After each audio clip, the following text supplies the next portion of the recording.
What if you had clawed your way from the brutal chains of Irish slavery in Viking Age Iceland, enduring frozen nights and savage beatings as a thrall who learned survival through blood and cunning, then fought your way to freedom as a desperate farmer, gambling everything on cursed volcanic soil that nearly killed you through starvation and endless toil, only to discover that true wealth and power lie in the merchant's dangerous game of trading across treacherous seas, where fortunes vanish faster than morning mist, and every harbor holds enemies waiting to destroy everything you've built. In this episode of Surviving Viking Age Iceland, you've risen to become a prosperous merchant commanding ships and crews. Your cargo holds filled with Arctic treasures worth kingdoms, but wealth has painted an enormous target on your back. Feel the weight of silver in your strongbox, the salt spray on your face as you navigate between pirates and political enemies, and the constant whisper of betrayal in every port. Your success has attracted the attention of chieftains who prefer theft to honest trade, rivals who burn ships in harbors, and creditors whose legal documents could drag you back into the slavery you fought so desperately to escape.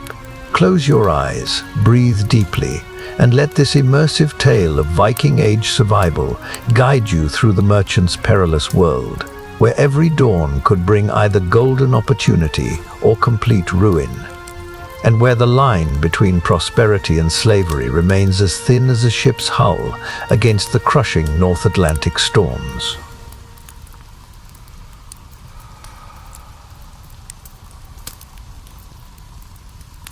Ship of dreams and nightmares.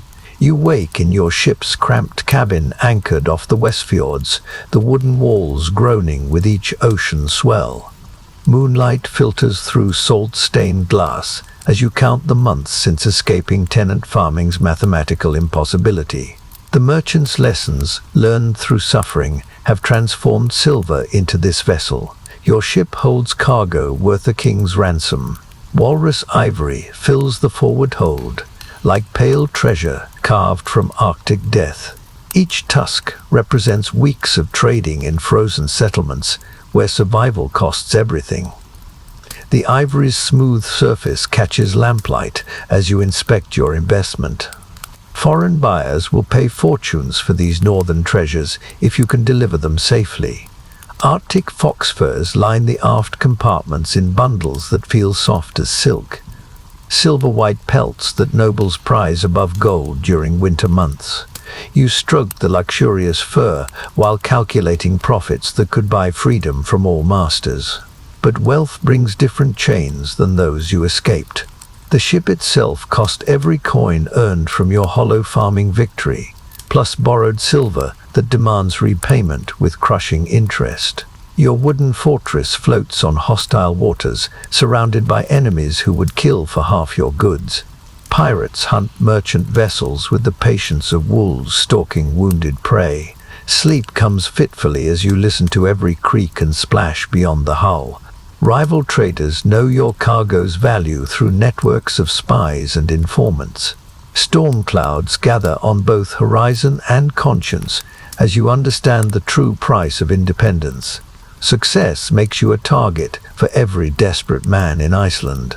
Your cabin door bears 3 separate locks, but metal provides little comfort against determined killers. The dagger beneath your pillow feels inadequate protection for someone carrying such tempting wealth.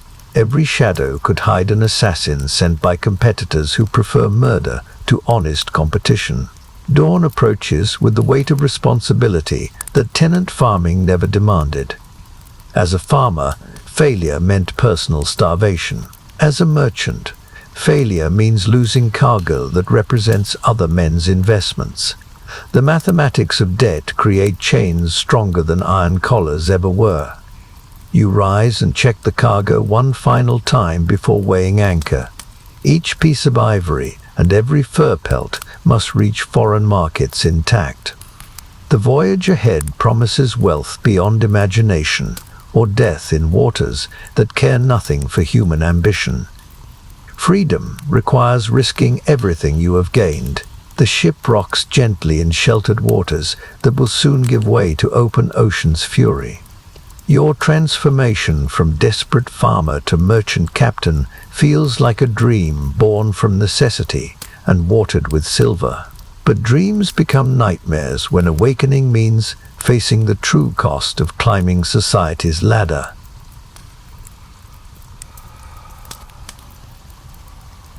Mutiny's edge.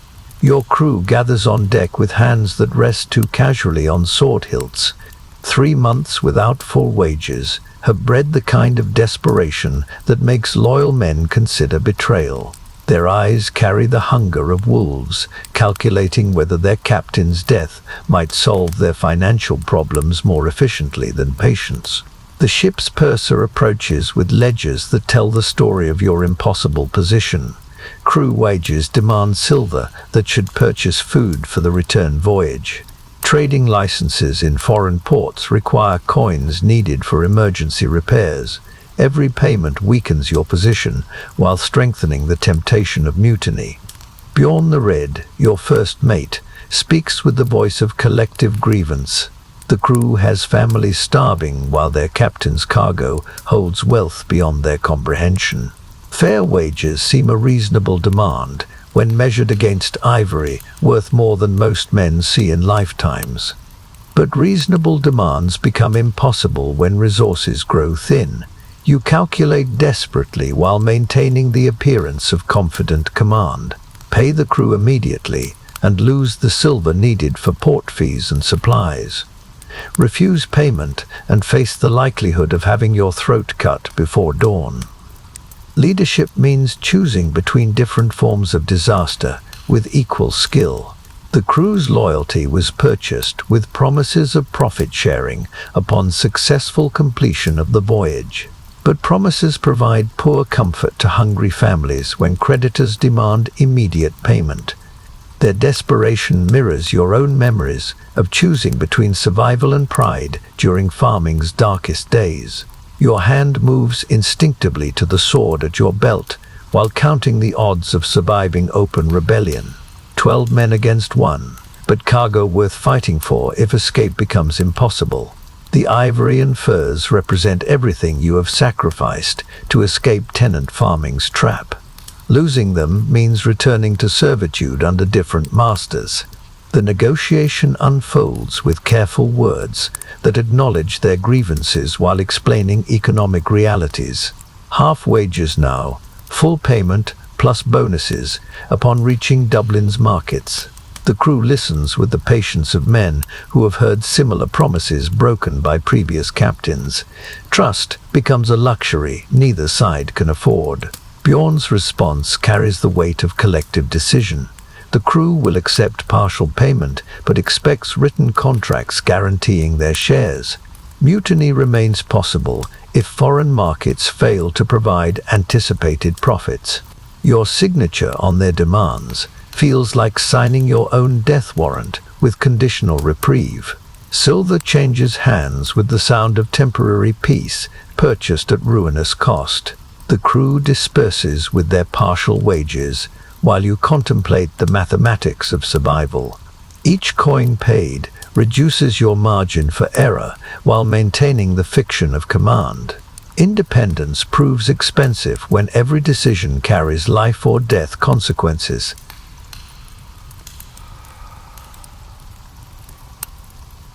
Rival waters. The merchant ship Raven's Wing blocks the harbor mouth like a cork in a bottle.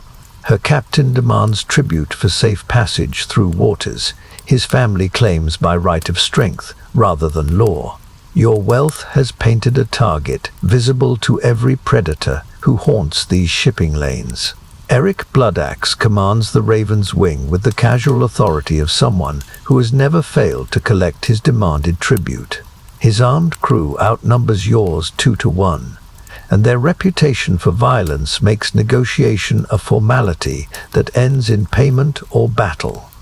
Your cargo's value makes retreat impossible, and confrontation nearly suicidal. The tribute demanded exceeds reasonable taxation and approaches outright piracy disguised as traditional rights. Eric's family has controlled these waters for generations through force rather than legal authority. Your success as an independent merchant threatens their monopoly over profitable trade routes. You calculate the costs of compliance against the risks of resistance, while both crews watch for signs of weakness. Pay the tribute and lose silver needed for other critical expenses. Refuse payment and face a battle that could destroy everything you have worked to achieve. Neither choice offers real victory. Eric's demands include detailed information about your cargo and destination ports. Knowledge that could be sold to other pirates or used to intercept your return voyage. The tribute becomes just the first payment in a protection scheme that could drain your profits through systematic extortion. Your crew looks to their captain for leadership while understanding that wrong decisions mean death for everyone aboard. Their partial wages create loyalty bought with silver you cannot afford to lose. But loyalty means nothing if poor judgment leads them into battles they cannot win against superior numbers. The negotiation takes place between ships close enough for boarding but far enough apart to prevent surprise attacks. Eric's confidence comes from controlling these waters through reputation built on the wreckage of merchants who refused his reasonable requests. Your inexperience shows in every hesitant response. Maritime law provides no protection when enforcement requires strength you do not possess. The king's authority ends where his ships cannot reach, and these waters belong to whoever commands the most swords. Your wealth means nothing without the power to protect it from those who take by force. The compromise reached satisfies no one while preventing immediate bloodshed. Partial tribute, paid with promises of future considerations when your cargo reaches foreign markets. Eric accepts the arrangement while making clear that failure to honor commitments will result in creative interpretations of maritime justice. You sail past the Raven's Wing with diminished cargo and reduced crew morale, having learned that wealth only paints larger targets on merchant vessels. The tribute paid purchases temporary safe passage, while establishing precedent for future extortion. Independence proves costly when every success attracts new predators seeking their share of your profits.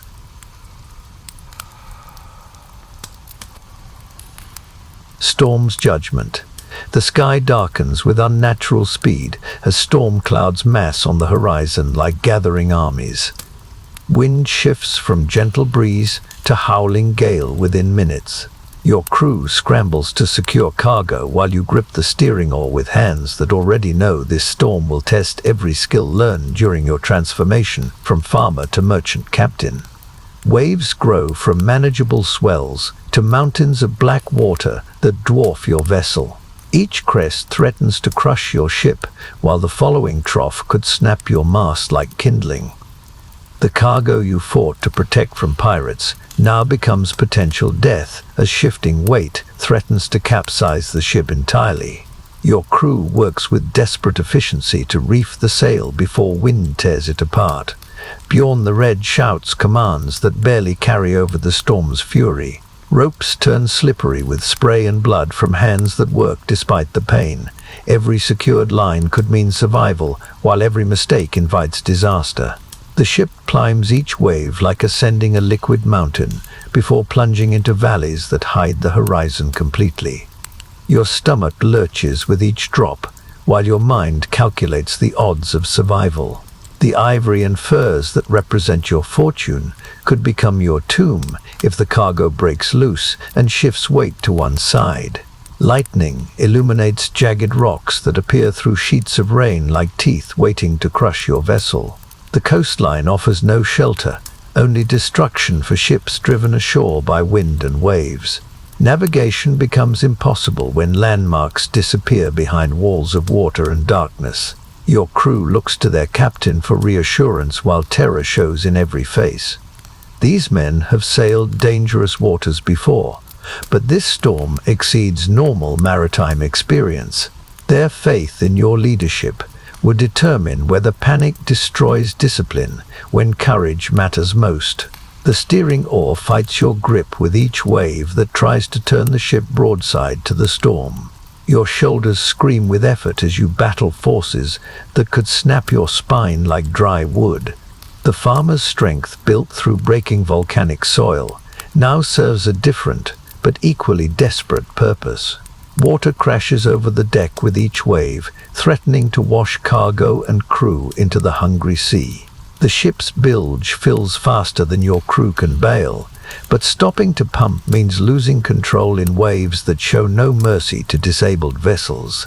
Every choice becomes a gamble with death. Hours pass like years as the storm tests every joint and rope in your vessel's construction. The ship groans with sounds that speak of wood stretched beyond its limits. Your cargo shifts with ominous crashes that could signal the beginning of structural failure that ends in drowning for everyone aboard. Dawn finally reveals calmer seas and a ship still afloat despite damage that tells the story of nature's assault. Torn sail, cracked mast, and cargo scattered, but not lost entirely. Your crew survives with new respect for their captain, who guided them through death's domain. The storm has judged your seamanship and found it adequate for survival.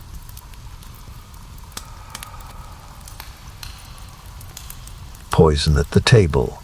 Magnus Ironhand shares your evening meal with the easy familiarity of a trusted partner. His investment in your cargo makes him stakeholder rather than employee, and his knowledge of foreign markets has guided your trading decisions for months. But the burning sensation in your throat reveals that success breeds enemies even among those closest to you. The poison works slowly, starting as mild discomfort that could be attributed to spoiled food or seasickness. Your trusted partner continues eating while watching for signs that his careful dosage achieves the desired effect. Years of friendship dissolve in the metallic taste that signals deliberate betrayal. You recognize the symptoms from stories told by other merchants who survived similar attempts. The tingling fingers, blurred vision, and growing weakness that comes from substances designed to kill quietly, rather than obviously. Magnus calculated the dose to appear like natural illness until too late for countermeasures. Your hand moves instinctively toward the dagger at your belt, while maintaining the appearance of normal conversation. Magnus continues discussing tomorrow's trading plans, while his eyes watch for the moment when poison eliminates his partner and claims full ownership of the cargo. Greed transforms friendship into calculated murder. The cabin spins as the poison affects your balance and coordination. Simple movements require concentrated effort, while your partner's voice seems to come from increasing distance. But farmer's constitution, built through seasons of hardship, provides resistance that Magnus did not anticipate in his calculations. You force yourself to vomit over the ship's rail, while pretending the motion comes from rough seas rather than deliberate poisoning.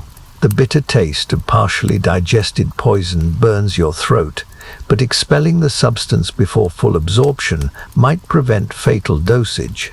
Survival depends on concealing your knowledge of the betrayal. Magnus shows appropriate concern for his partner's sudden illness, while calculating whether additional poison might be necessary to complete the murder. His solicitude masks the predator's patience as he waits for the substance to claim your life and transfer cargo ownership to the sole survivor. The crew remains unaware of the drama unfolding in their captain's cabin. Their loyalty was purchased with wages, not friendship, and they would follow whoever commands their ship after your death. Magnus has planned this betrayal to appear like natural death that leaves him in command through legitimate succession. You stumble to your sleeping area while maintaining the fiction of illness rather than poisoning. Magnus follows with offers of assistance that disguise his intent to ensure the poison completes its work. The knife beneath your pillow offers cold comfort against an enemy who strikes through trust rather than force. The night stretches endlessly as you fight the poison's effects while planning response to betrayal. Magnus sleeps soundly in his bunk, confident that dawn will find him sole owner of cargo worth a king's ransom. But the farmer's constitution and suspicious nature might yet turn his calculated murder into his own destruction.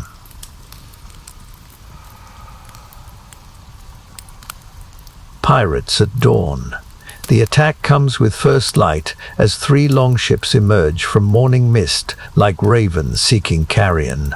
Black sails bear symbols that mark these raiders as professionals who hunt merchant vessels with the patience of wolves. Your cargo's reputation has drawn predators who prefer murder to honest trade.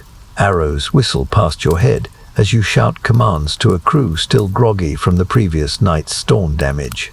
Pirates close the distance with practiced efficiency, while your men scramble to organize defense of a vessel designed for cargo rather than combat. The odds favor attackers who chose their moment perfectly. Your crew fights with desperation born of knowing that capture means torture for information about trade routes and silver locations. These pirates value knowledge more than lives, and their methods for extracting secrets have left broken men throughout the northern seas. Death in battle becomes preferable to survival in their hands. Magnus Ironhand joins the defense despite his failed poisoning attempt, calculating that living partners serve his interests better than dead ones if pirates claim the cargo. His swordwork proves adequate, while his eyes measure the battle's progress with merchant's precision rather than warrior's honor. The first boarders swing across on ropes, with weapons that show professional maintenance and use. These men have killed for profit long enough to move with deadly efficiency through ship-to-ship combat. Your crew's inexperience shows in every clumsy parry and desperate thrust against superior skill.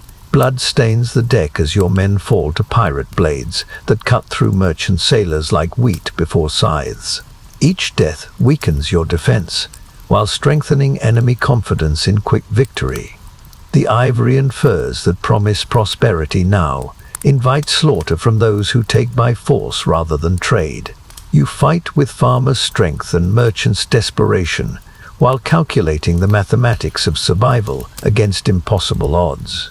The sword in your hands feels clumsy compared to the plow handles that built your calluses, but determination drives steel against enemies who show no mercy to the defeated. Bjorn the Red falls with a pirate spear through his chest, his final breath cursing the silver that bought this voyage and the cargo that attracted these killers. His death eliminates your most experienced sailor, while demonstrating the price paid for wealth that others covet beyond reason. The battle turns when your remaining crew breaks and flees toward any shelter the ship provides. Pirates swarm across the deck with victory cries that echo across morning waters. Your cargo lies exposed to pillage while you face the choice between death fighting or survival through surrender. Dawn that should have marked progress toward profitable markets instead illuminates defeat that could end your merchant career before it properly begins. The pirates examine their prize while you count the cost of ambition measured in blood spilled on deck, planks that will never be clean again.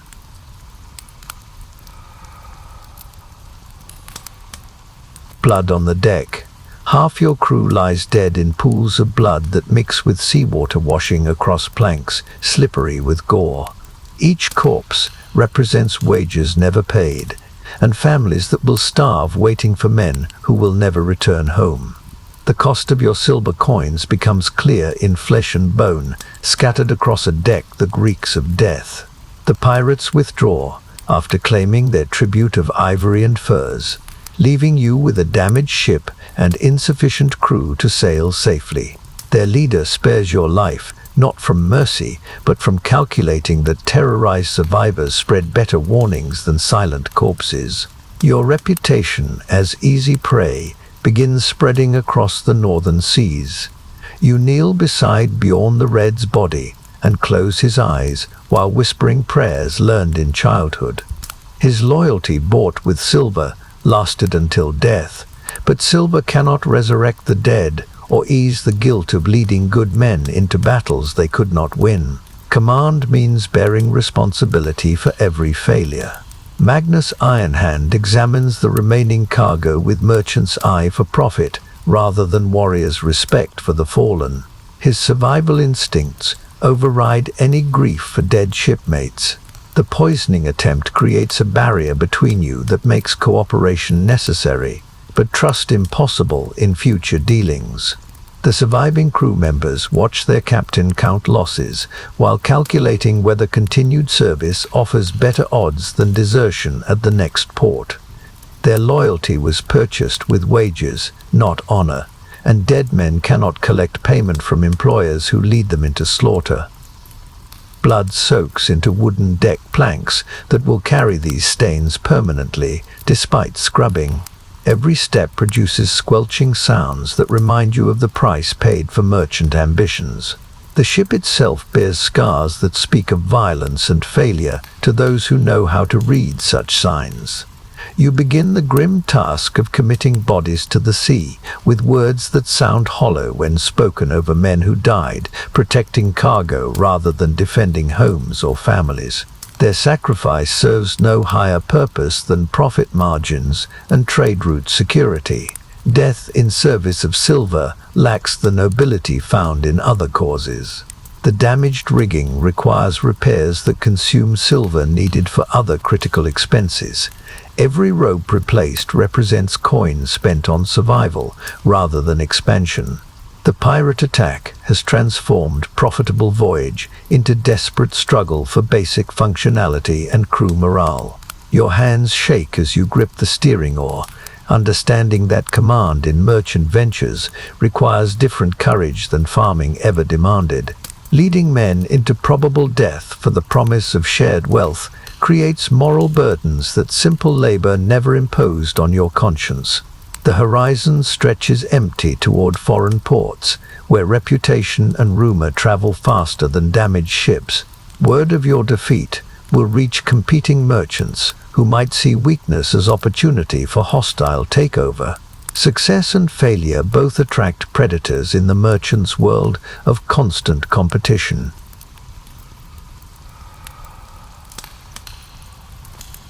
Chains remembered.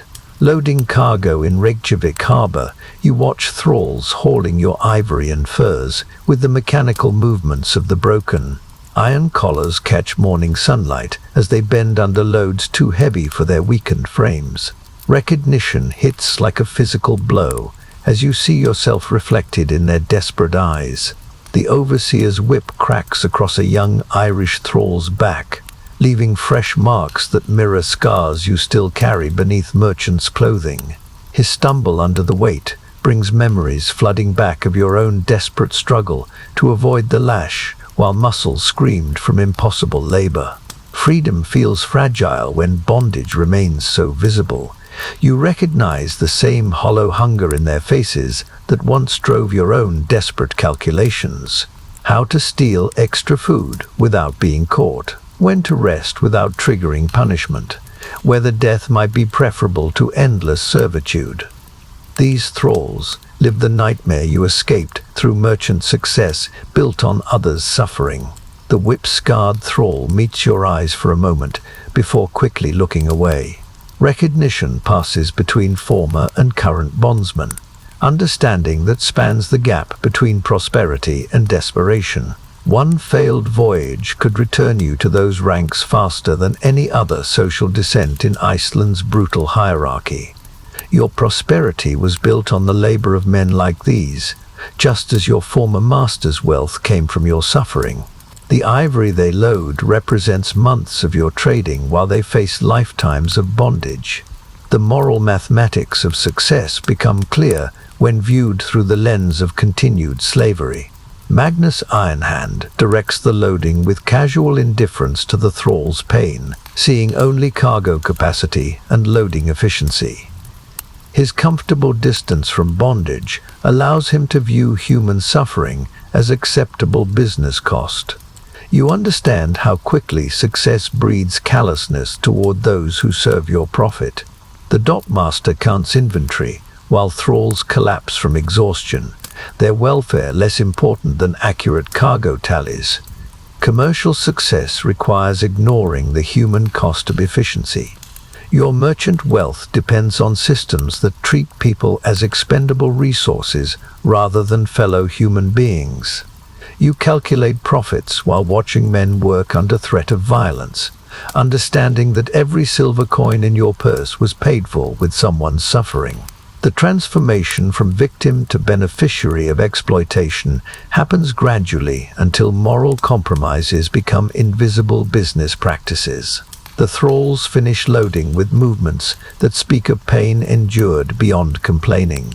Their silence masks the same desperate hope that once sustained you through the worst moments of bondage. Freedom remains a dream for those who see merchant ships as symbols of wealth forever beyond their reach. Your ship prepares to depart, while thralls return to quarters that differ from your former prison only in details. The iron collars remain. The whips still crack.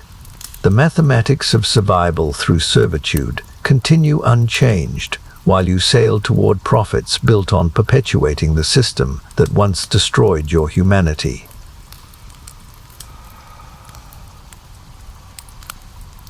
Dublin's false smiles. Dublin's harbour teems with merchants whose greedy smiles hide daggers aimed at Norse traders foolish enough to trust foreign hospitality. Your accent marks you as a target for every swindler and cutthroat who preys on visitors ignorant of local customs. The silver in your purse draws predators, like blood attracts sharks. Seamus O'Brien examines your ivory with the practiced eye of someone who has cheated better merchants than you. His fingers trace carved lines while calculating how much profit he can steal through false weights and deceptive silver. Irish merchants view Norse traders as legitimate prey rather than business partners deserving honest dealing. The scales he produces show obvious signs of tampering, with weights that feel too light for their claimed value. His assistant distracts you with meaningless chatter, while the master merchant prepares to steal through mathematics rather than open robbery.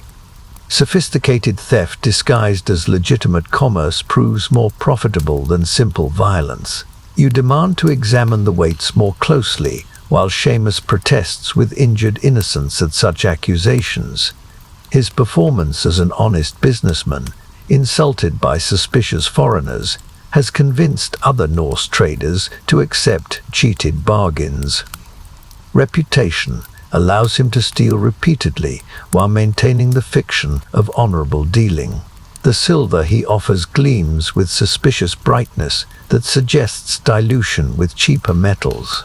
Testing reveals base metals hidden beneath thin layers of pure silver designed to fool casual inspection. Irish smiths have perfected techniques for creating convincing counterfeits that pass initial examination while proving worthless in foreign markets.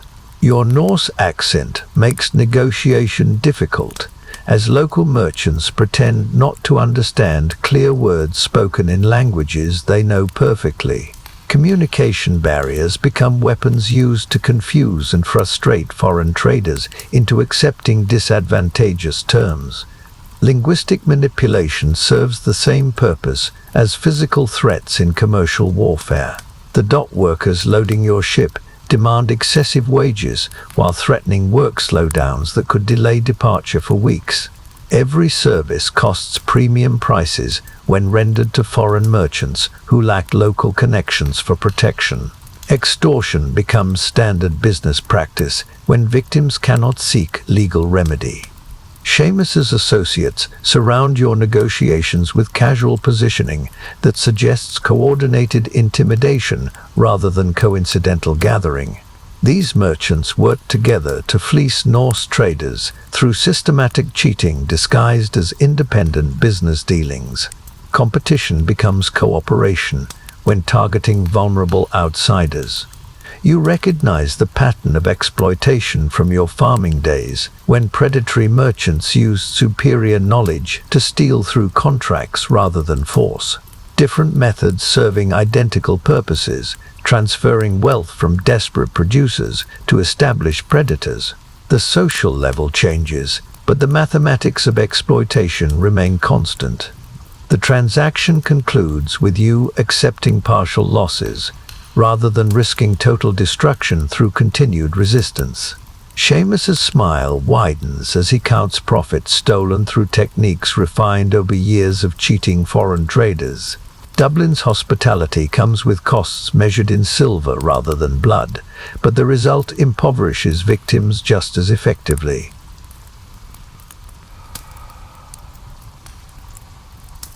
Hull breach. Your ship's hull cracks with a sound like breaking bones as heavy seas drive the vessel against submerged rocks hidden beneath deceptive waters. Icy Atlantic water floods the hold through splits in oak planks that groan under pressure they were never designed to endure. Your entire fortune hangs in the balance as the sea claims cargo space inch by terrible inch.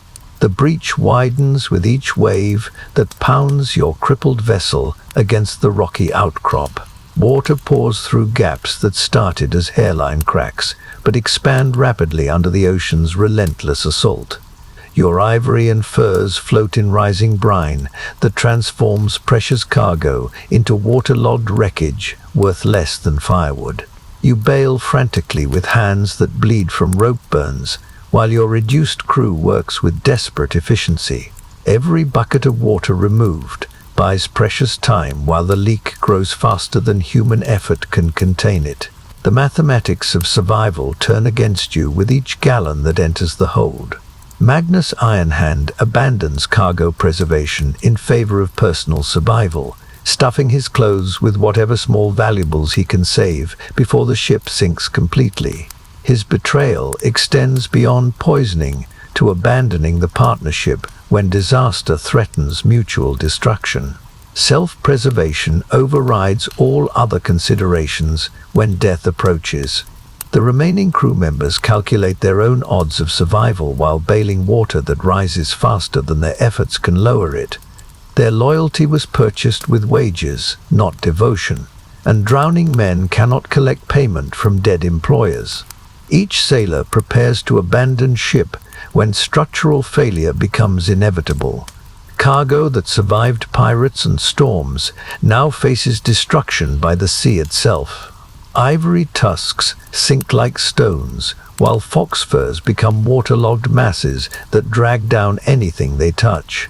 Months of trading and risk dissolve into the Atlantic's hungry depths with every cubic foot of water that enters the hold. The ship lists to starboard as water weight shifts the vessel's balance beyond safe limits. Each wave threatens to roll the ship completely over, trapping everyone below decks in a tomb of oak and iron. You feel the deck tilting beneath your feet with each swell that pushes the vessel closer to capsizing. Your hands raw from bailing. You realize that saving the ship requires abandoning most cargo to reduce weight and improve buoyancy. The choice becomes stark. Lose the fortune to save your life, or risk everything on a vessel that may sink regardless of your efforts. Commercial success means nothing to drowned merchants. The leak defies every attempt at repair as water pressure forces the crack wider with each passing moment. Plugging attempts fail when the sea's power exceeds wood and rope's ability to contain it. Nature demonstrates its indifference to human wealth through the simple act of reclaiming what sailors borrowed from the ocean. You watch silver's worth of ivory disappear beneath dark water while calculating what might be salvaged if the ship reaches shallow water before sinking completely. The merchant's nightmare unfolds in real time as cargo transforms from asset to liability that could drag you down with its weight.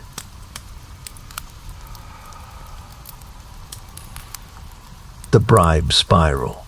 English customs officials demand triple the usual bribes as your damaged ship limps into port, seeking repairs that could bankrupt what remains of your trading capital. Their threats of confiscation force impossible choices between financial ruin through compliance or legal destruction through resistance to their systematic extortion. Captain Willem Redbeard examines your waterlogged cargo with practiced assessment of how much tribute he can extract before releasing your vessel. His authority comes from King Henry's seal, but his methods reflect personal greed disguised as royal taxation. Customs enforcement becomes legalized piracy when officials answer to no higher authority. The bribes demanded exceed your remaining liquid capital after Dublin's cheating and the hull breach losses. Each official requires separate payment while pretending independence from his colleagues' identical demands. Coordination disguised as coincidence multiplies the cost of legal passage through English waters. Your protest brings casual mention of confiscation procedures that could seize ship and cargo for infractions real or invented. Willem's smile accompanies threats delivered with bureaucratic politeness that masks the violence underlying royal authority. Compliance purchases temporary freedom, while resistance invites total destruction. The choice becomes stark. Pay bribes that guarantee bankruptcy or risk smuggling through hostile waters where capture means execution as a spy. Either path leads toward financial ruin, but smuggling offers slim hope of reaching home waters with some cargo intact. Legal compliance ensures slow starvation through systematic theft. Magnus Ironhand counsels paying the bribes, while privately calculating how partnership dissolution might benefit his personal survival. His poisoning attempt makes trust impossible, but necessity forces continued cooperation until both partners escape English jurisdiction. Betrayal waits for more convenient timing. You count the remaining silver, while officials wait with patient greed for tribute that transforms legitimate trade into systematic theft. Each coin paid reduces your ability to purchase repairs or supplies for the return voyage. The mathematics of extortion ensure merchant failure regardless of market success. The negotiations stretch across hours as you bargain for reduced payments, while officials threaten increasing penalties for delays. Their authority allows infinite creativity in discovering new infractions that require additional bribes. Legal resistance becomes impossible when law enforcement profits from merchant destruction. Willem finally accepts partial payment, with promises of future considerations, when your return voyage brings fresh opportunities for exploitation. The arrangement establishes precedent for continued extortion while maintaining fiction of legitimate taxation. Your signature on their documents feels like signing your own execution warrant. You sail from English waters with dramatically reduced cargo and depleted finances, having learned that royal authority serves personal enrichment more than national interest. The bribe spiral demonstrates how legal systems become weapons against those who lack political protection from systematic theft.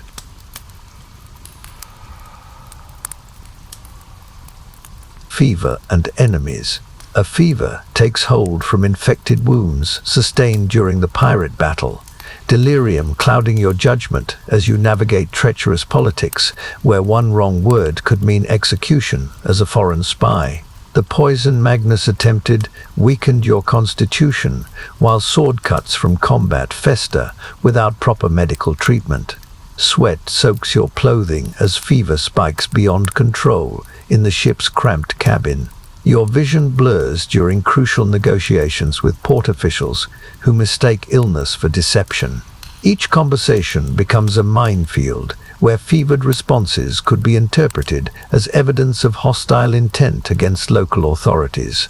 The wound in your sword arm throbs with infection that spreads red lines along your skin like poisonous vines. Magnus offers assistance while secretly calculating whether your death from fever might solve his partnership problems more cleanly than poison. His solicitude masks continued predatory instincts. Delirium mixes reality with hallucination as you struggle to maintain coherent responses during official interrogations. The customs captain's questions about your cargo and destinations blur with memories of farming and images of thrall chains. Fever strips away the careful control required for diplomatic survival. Your Norse accent becomes more pronounced when illness affects your speech, marking you as a potential enemy in ports where political tensions run high. Foreign merchants face suspicion during the best circumstances, but fevered confusion transforms caution into active hostility from local authorities seeking scapegoats. The ship's cabin spins with each wave, while fever compounds seasickness into debilitating weakness. Simple navigation decisions require enormous effort when delirium clouds judgment about winds, currents, and safe harbors.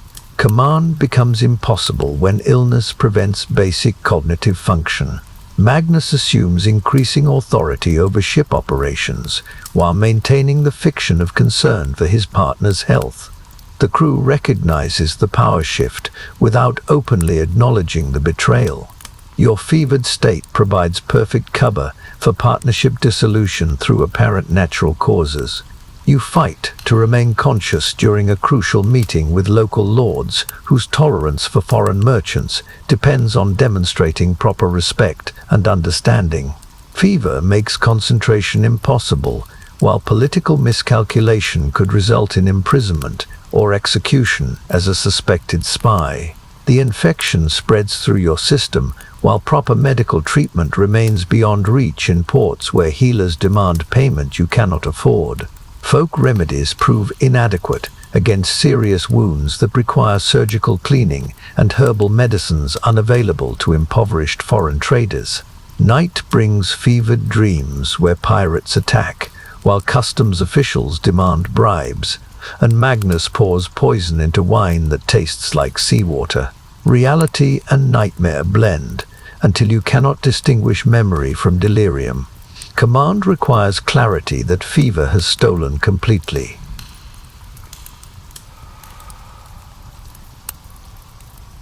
Navigator's death. Einar the Far-Sailed collapses on deck with black swellings that mark the plague's arrival aboard your vessel. His knowledge of safe passages through treacherous northern waters dies with him, leaving you to navigate home through seas that have claimed 1,000 ships. The fever that clouds your own judgment makes his loss catastrophic. The navigator's charts reveal only partial information, without his living memory to interpret the cryptic markings and symbolic references. Years of experience sailing these waters cannot be transferred through parchment alone. His death eliminates expertise that determined the difference between safe harbors and deadly reefs. You examine his navigational instruments while understanding that ownership means nothing without the skill to use them properly. The astrolabe and compass become expensive decorations when their operator lies wrapped in sailcloth, awaiting burial at sea. Knowledge dies with the knowledgeable. Magnus Ironhand suggests hiring local pilots to guide your return voyage, but trusted navigators demand payment in silver you cannot afford. Unknown pilots could be pirates seeking to capture your ship, or guides who might lead you deliberately into dangerous waters. Desperation makes every choice perilous. The crew watches nervously as you study charts that might as well be written in unknown languages without Einar's interpretation. Their confidence in reaching home waters safely evaporates with each day that reveals your navigational inadequacy. Fear of being lost at sea begins affecting morale and discipline. Einar's sea chest contains decades of accumulated wisdom about currents, seasonal weather patterns, and safe anchorages written in personal shorthand that defies interpretation. His notes reference landmarks, visible only to experienced eyes, and describe hazards using terminology that means nothing to merchant sailors. The burial at sea eliminates any possibility of consulting the dead navigator about route planning or emergency procedures. His body disappears beneath waves that guard their secrets jealously from those who lack proper knowledge. The ocean becomes more hostile when guides vanish. Your fever makes studying the charts nearly impossible, as text blurs and distances become meaningless numbers that shift with each wave of delirium. Navigation requires clear thinking when illness clouds every decision. The mathematics of survival turn against captains who cannot calculate their position accurately. Magnus offers to assume navigation responsibilities while admitting his own limitations in these unfamiliar waters.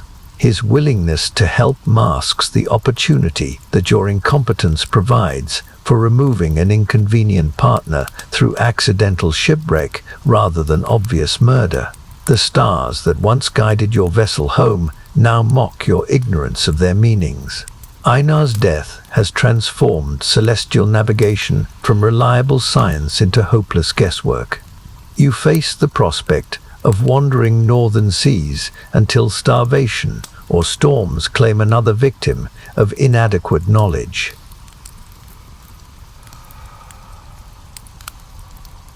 In night poison, your suspicious nature saves your life when the crew's evening ale develops an unusual bitter taste that triggers memories of Magnus's earlier poisoning attempt. Local thieves plan to murder you all in your sleep for the cargo, but paranoia bred through betrayal makes you cautious about consuming anything prepared by strangers.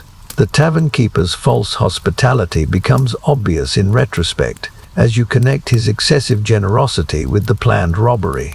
Free ale for foreign merchants represents investment rather than kindness when poisoned drinks eliminate resistance to theft.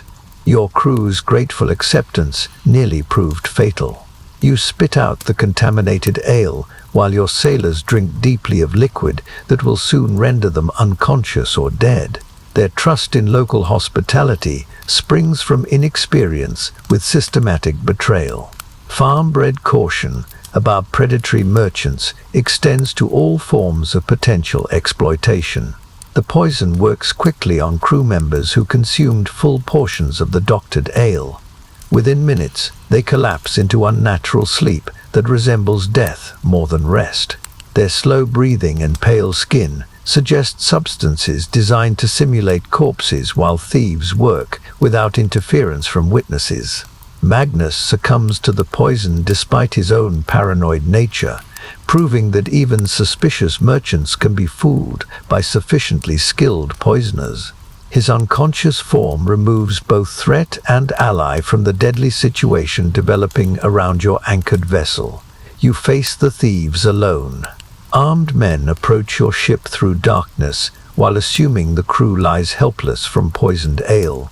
Their confidence in the tavern keeper's preparation allows surprise when you meet them with sword drawn and mind clear. The mathematics of combat change dramatically when defenders remain conscious. The fight unfolds across deck planks slippery with blood as you battle overwhelming numbers with desperate skill learned through recent pirate encounters. Each thief you kill reduces the odds against survival, while proving that merchant vessels carry more than silver worth stealing. Your sword work improves under pressure, as farmers' strength combines with merchants' determination to protect hard-won cargo. The thieves expected easy pickings from unconscious sailors, not desperate resistance from a captain fighting for his life and livelihood. The battle's outcome remains uncertain, as more thieves board your vessel while you tire from constant fighting. Their numbers seem endless while your strength has limits that approach rapidly. Victory requires eliminating threats faster than reinforcements can arrive.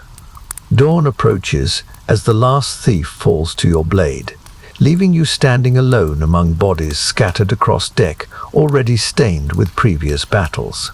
The cargo remains intact while your crew slowly recovers from poison that could have doomed everyone aboard to death or robbery.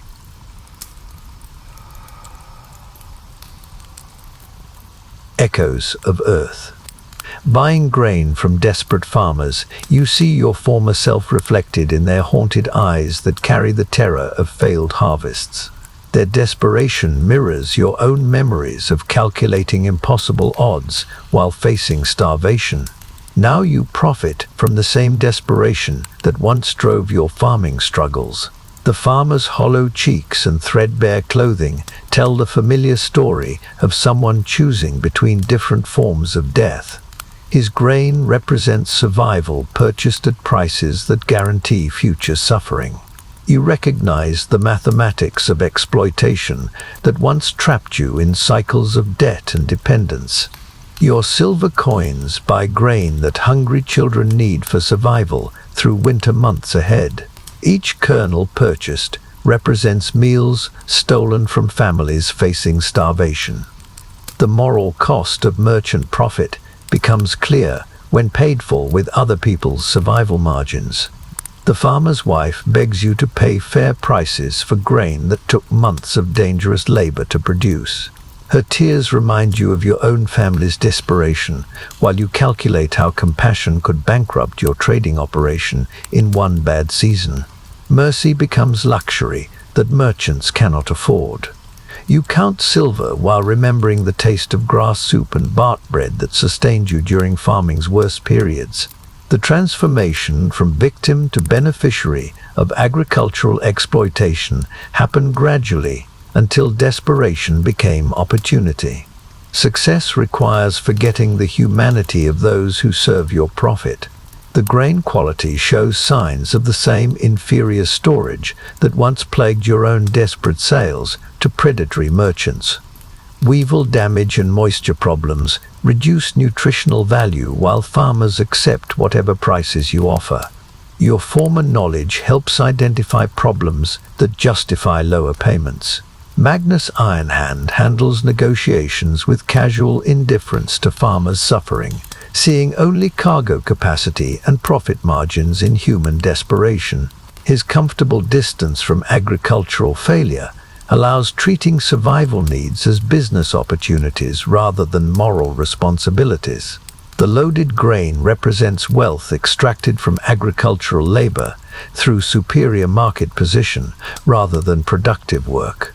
Your merchant success depends on systems that impoverish producers while enriching middlemen. The silver in your purse was earned through others' suffering. You watch farmers count inadequate payment while facing winter without sufficient food reserves. Their situation parallels your own farming experience, when merchant contracts guaranteed present survival while ensuring future failure. The cycle continues with different victims serving familiar predators. The transaction concludes with handshakes that feel like signing death warrants for families already struggling against starvation. Your cargo holds increase, while their stores empty completely. Success as a merchant requires ignoring the human cost of commercial efficiency.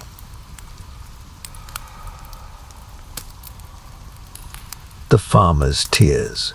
The farmer's wife clutches your sleeve with hands that shake from more than cold as she begs you to reconsider the prices that will doom her family to starvation. Her tears fall onto silver coins that represent the difference between life and death for children whose names you will never know. Compassion wars with commercial necessity in your merchant's heart. Her pleas remind you of your own wife's desperation during farming's darkest days, when creditors circled like vultures around failing crops. The memory of grass soup and empty granaries makes her current suffering feel like personal torment revisited. But sympathy threatens the profit margins that separate merchants from beggars. You calculate silently how fair prices would affect your ability to survive one bad trading season. The mathematics prove unforgiving. Merchant generosity becomes merchant bankruptcy when multiplied across all transactions. Your current success depends on exploiting desperation rather than relieving it through charity that destroys commercial viability. Magnus Ironhand watches the emotional exchange with cold assessment of how sentiment could undermine profitable operations. His experience with commercial hardness allows him to see weakness where you see humanity. Partners who succumb to compassion become liabilities in competitive markets that reward ruthlessness over mercy. The woman's children hide behind her torn skirts while she negotiates for their survival with increasingly desperate proposals. Lower prices paid in stages. Partial payment now with promises of future consideration. Any arrangement that leaves them with enough grain to prevent starvation through winter months ahead. Your former farming knowledge reveals exactly how much grain her family needs for survival versus what they can afford to sell. The gap between necessity and commerce cannot be bridged without someone suffering.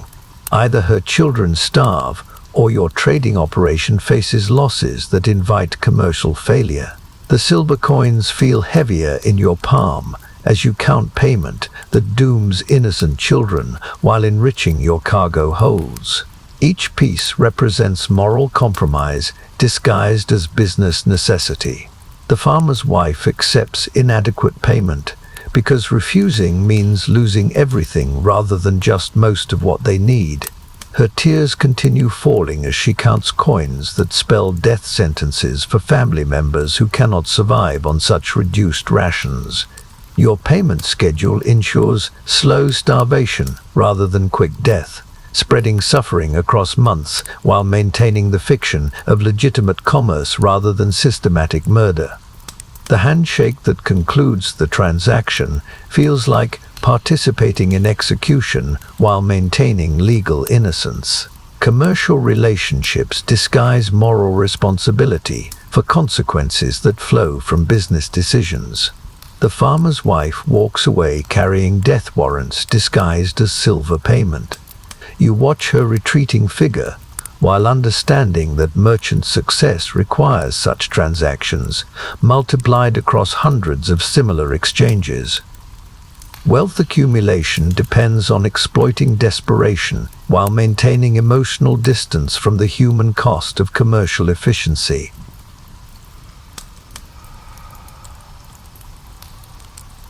Ashes and smoke. Flames consume your warehouse in an arson attack that turns months of accumulated wealth into rising smoke and falling ash. Jealous competitors celebrate while you watch ivory and furs disappear into fire that spreads faster than water can contain it. Success makes you a target for every envious rival seeking to destroy what they cannot equal. The fire starts near midnight when guards sleep and witnesses scatter rather than risk involvement in commercial warfare. Your competitors plan the timing with professional precision to maximize damage while minimizing their exposure to legal consequences. The warehouse burns like a pyre built from your trading successes.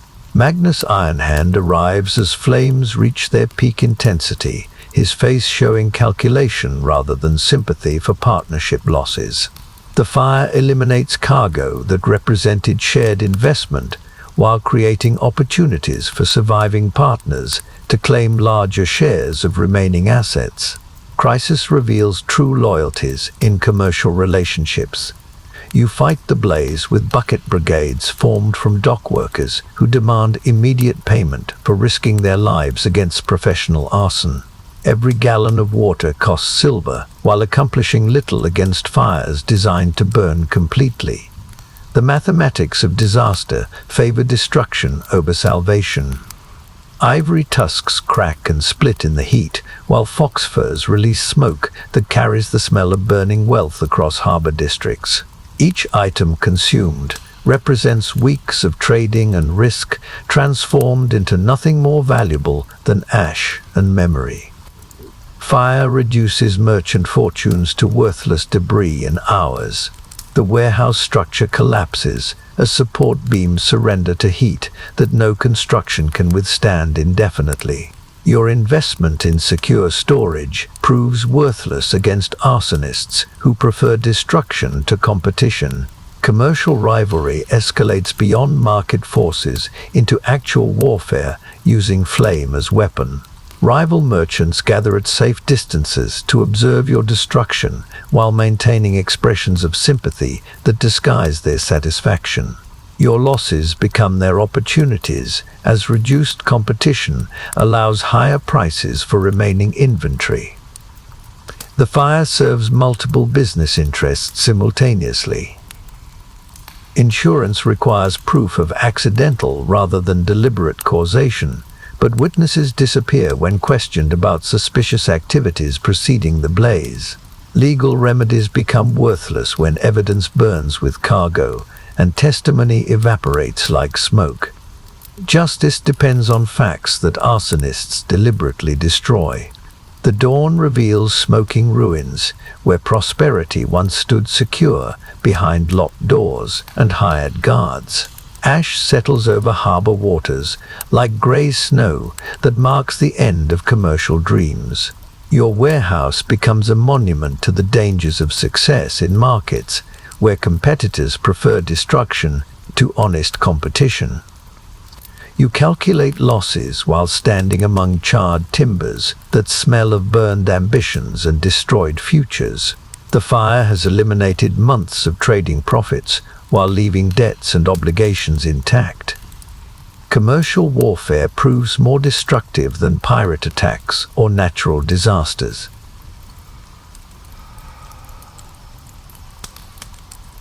Royal theft.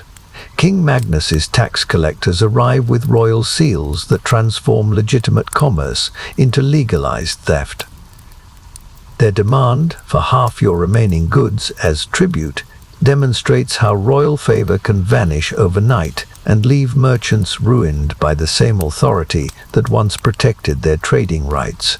Captain Harold Goldbeard examines your surviving cargo with the practiced eye of someone who has perfected the art of official robbery. His royal commission allows seizing merchant property under legal pretenses that disguise systematic theft. Authority becomes the weapon that destroys what fire could not reach. The tribute demanded exceeds any reasonable taxation and approaches outright confiscation of assets needed for commercial survival. Royal tax collection becomes indistinguishable from piracy when officials answer to no higher authority than their own greed. Legal protection disappears when law enforcement profits from merchant destruction. Your protests bring casual mention of treason charges that could result in execution for questioning royal authority. Harold's smile accompanies threats delivered with bureaucratic politeness that masks the violence underlying absolute power. Compliance purchases temporary survival, while resistance invites total annihilation. Magnus Ironhand counsels immediate compliance while privately calculating how partnership dissolution might benefit his personal survival. The royal seizure eliminates shared assets while creating opportunities for surviving partners to claim exclusive control over remaining cargo. Crisis reveals the temporary nature of all commercial alliances. The royal collectors work with efficient brutality that suggests extensive experience in merchant destruction. They identify the most valuable items with precision that indicates detailed advance intelligence about your cargo contents. Systematic theft, disguised as legitimate taxation, requires careful planning and execution. Your remaining silver disappears into royal coffers, while official receipts provide worthless documentation of legal robbery. The king's seal legitimizes theft that would result in execution if performed by common criminals. Royal authority operates above laws that constrain ordinary citizens. The seizure eliminates your ability to purchase supplies for the return voyage while leaving debts and obligations intact. Royal tribute destroys merchant capital while providing no corresponding benefits or protections. Taxation becomes destruction when levied beyond commercial sustainability. You watch months of trading profits disappear into royal treasury while understanding that merchant success depends on political favor that can vanish without warning. Commercial prosperity becomes hostage to royal whims that change faster than weather patterns. Success attracts attention from predators wearing crowns rather than swords. The transaction concludes with you accepting official receipts for cargo that represented your entire trading operation. Royal theft, disguised as legitimate taxation, leaves you impoverished while maintaining legal fiction of proper procedure. The king's law serves the king's profit, rather than protecting merchant rights.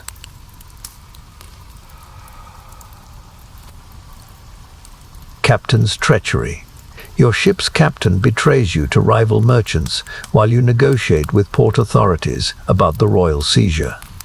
Eric the Seafarer's signal brings enemy traders who board your vessel, claiming legal purchase of cargo he sold, while you fought impossible battles against royal tax collectors. Betrayal strikes from within, while external enemies gather like wolves.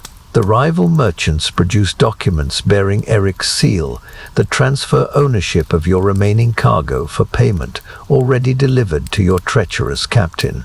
Their legal paperwork appears legitimate while representing theft disguised as commerce.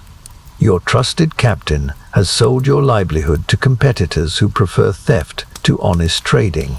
Eric disappears into the crowd, while rivals take possession of goods you struggle to protect from pirates, royal collectors, and warehouse fires. His betrayal represents the final elimination of assets that survived every other disaster. The man you trusted with your ship steals what enemies could not destroy through violence. Magnus Ironhand protests the rival merchant's claims while secretly negotiating for his own escape from the partnership dissolution. His outrage disguises calculations about salvaging personal assets from the commercial wreckage. Even betrayed partners become competitors when survival requires abandoning former allies. The harbor authorities examine rival merchants' documents with careful attention that suggests advanced preparation for this transaction. Their willingness to enforce questionable transfers indicates corruption that extends beyond simple royal taxation. Legal systems serve those who pay the highest bribes, rather than protecting legitimate commerce. You realize that Eric's betrayal was coordinated with royal tax collection to ensure complete elimination of your trading operation. The timing suggests conspiracy between multiple predators working together to destroy what they could not steal individually. Your success attracted systematic destruction from coordinated enemies. The rival merchants load your cargo onto their ships with efficient brutality that eliminates any possibility of legal challenge or physical resistance. Their armed guards ensure compliance, while harbor officials provide legal legitimacy for obvious theft. Commerce becomes warfare when conducted by organized criminal networks. Your ship remains, but cargo disappears into rival merchants' holds while you face the choice between accepting total loss or fighting impossible odds against superior numbers. The vessel without cargo becomes worthless burden rather than commercial asset. Ships exist to carry wealth, not to provide expensive transportation for impoverished merchants. The betrayal strands you in hostile territory, with enemies closing in from all sides, while former allies disappear with whatever assets they could steal during the chaos. Commercial partnerships dissolve under pressure, while leaving you isolated among predators who prefer elimination to competition. You watch your former cargo sail away in rival merchants' ships, while understanding that commercial success attracts destruction from every direction. The captain's betrayal completes what royal taxation began, the systematic elimination of independent merchants who threaten established trading monopolies.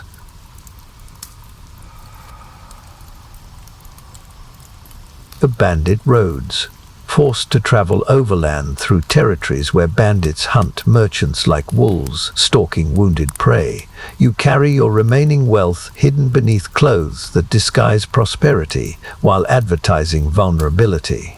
Every step through mountain passes and forest paths brings closer to killers who torture victims for information about hidden silver before ending their suffering. The road winds through landscapes that offer concealment for robbers who know these routes better than any traveler. Thick forests provide cover for ambush, while narrow passes eliminate escape routes for victims caught between rocks and armed men. Nature conspires with criminals to create perfect conditions for murder and theft. Your remaining silver feels heavy against your ribs, where you have sewn coins into clothing that could become your shroud if discovered by the wrong hands.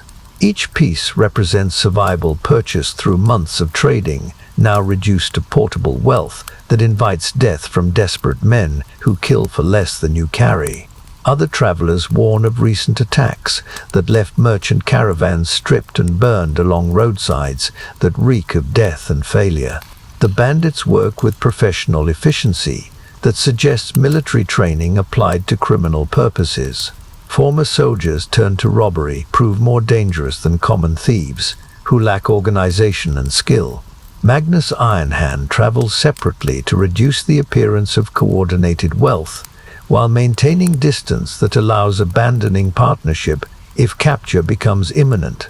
His survival instincts override loyalty when personal safety conflicts with mutual protection. Betrayal becomes survival strategy when executed before enemies strike first. The mountain paths offer no shelter from weather that turns clothing into frozen armor, while bandits wait in caves for travelers weakened by exposure. Cold becomes another weapon used by criminals who understand how hypothermia reduces victim resistance to robbery and murder. Nature serves criminal purposes in hostile territory. Villages along the route charge premium prices for basic supplies, while providing information about travelers to bandit networks that pay for intelligence about wealthy targets. Commerce becomes espionage when local populations profit from enabling robbery rather than protecting visitors. Hospitality disguises systematic criminal support. Your farmer's knowledge of mountain survival proves valuable for avoiding hypothermia and finding shelter, but offers no protection against human predators who hunt with intelligence rather than instinct. Skills learned in agricultural desperation transfer partially to criminal evasion, while remaining inadequate for systematic defense against organized threats. The nights require constant vigilance as you sleep in hiding places that offer concealment while providing escape routes if discovery brings attack. Rest becomes impossible when relaxation invites death from enemies who strike while victims sleep. Survival demands perpetual alertness that exhausts body and mind simultaneously. Dawn brings no relief from danger, as daylight reveals tracks that could belong to bandits, following your trail through territory they control completely. The sun illuminates threats rather than providing safety when criminals operate with local support and intimate knowledge of terrain that favors ambush over escape.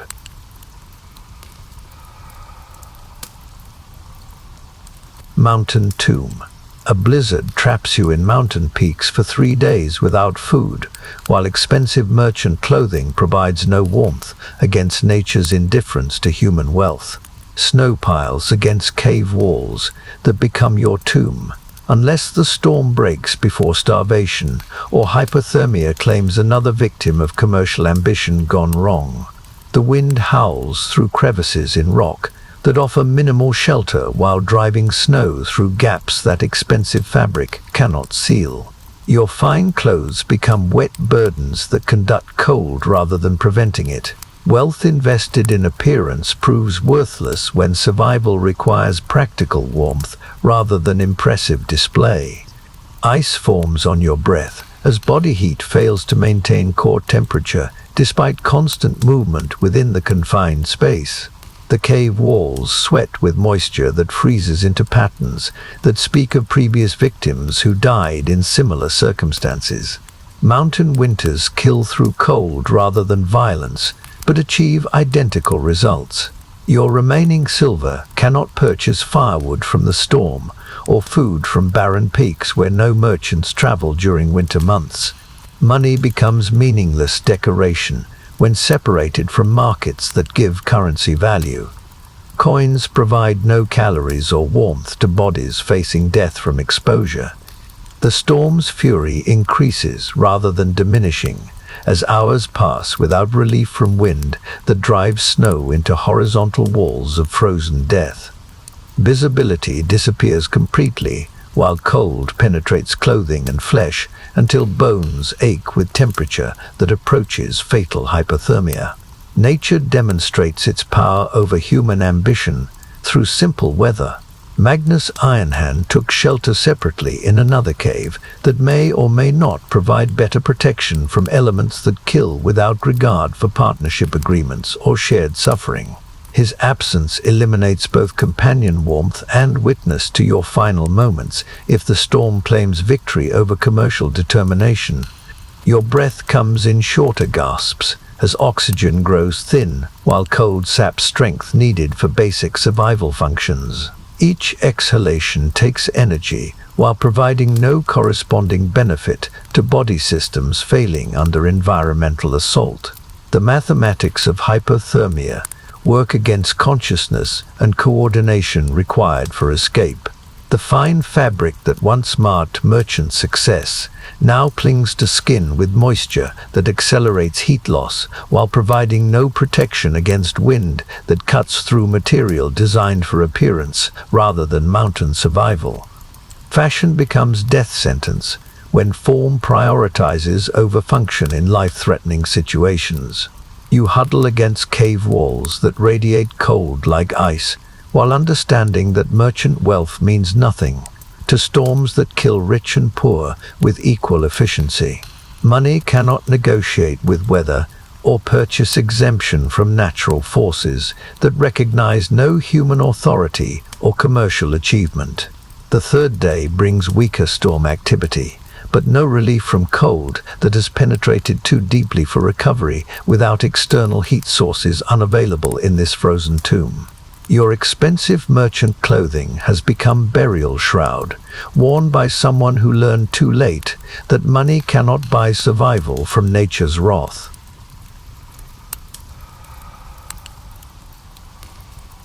The warrior's protection. A powerful landowner visits your rebuilt trading post with casual authority that sends ice through your veins when he mentions needing to discipline troublesome merchants who compete unfairly with his protected associates. Jarl Eriksson, the Iron Wolf, examines your goods with predatory assessment, while his armed retinue makes clear that refusal means mysterious accidents befalling ships and warehouses. His casual wealth shows in gold arm rings and weapons that cost more than most merchants see in lifetimes. The easy confidence of someone who has never failed to collect what he considers owed demonstrates how easily he could destroy everything you have struggled to rebuild.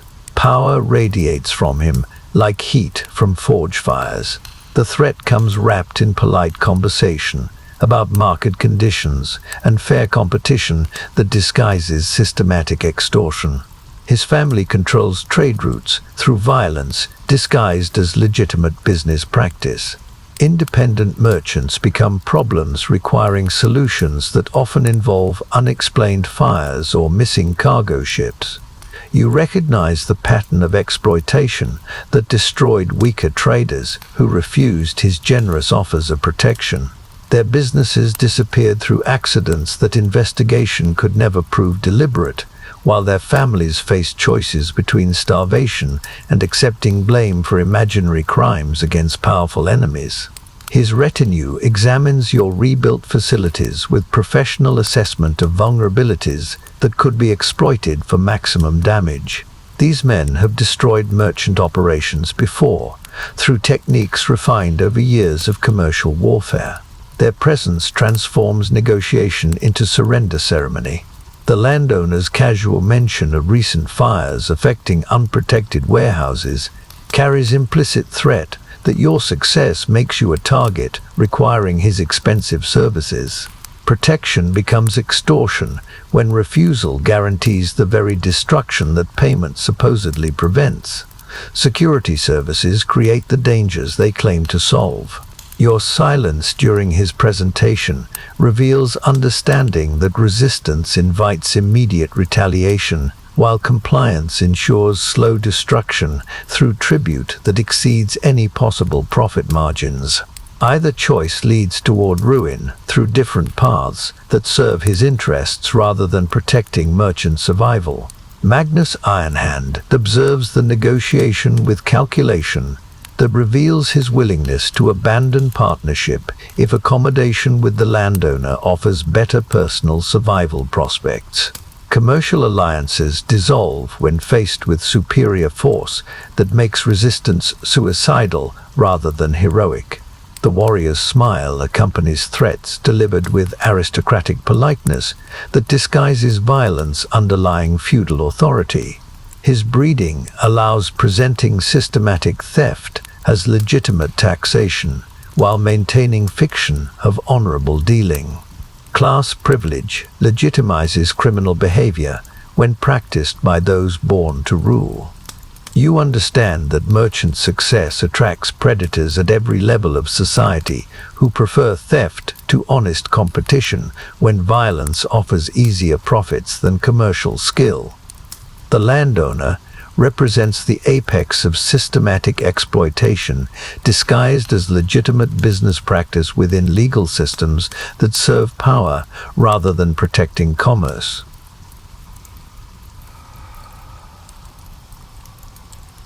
The Devil's Deal.